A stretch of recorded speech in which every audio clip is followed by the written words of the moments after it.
తర్వాత ఆరిని నేలను చేసినాడు, దాని మీద విత్తనాలు ఫలాలిచ్చేటువంటి చెట్లను చేసినాడు. తర్వాత పగలు నేలడానికి సూర్యుని చంద్రుని చేసినాడు కదా.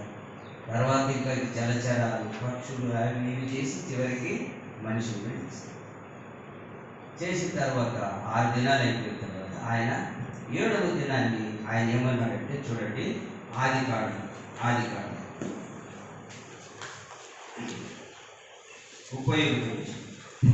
1వ అధ్యాయం 31.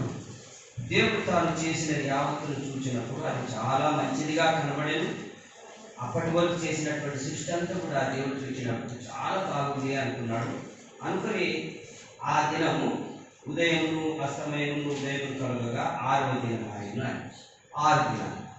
సో మానవునికి కూడా 6 దినాలు పని పాటలు చేసుకొని తన కుటుంబాన్ని పోషించుకోవడానికి దేవుడు ఈ రకంగా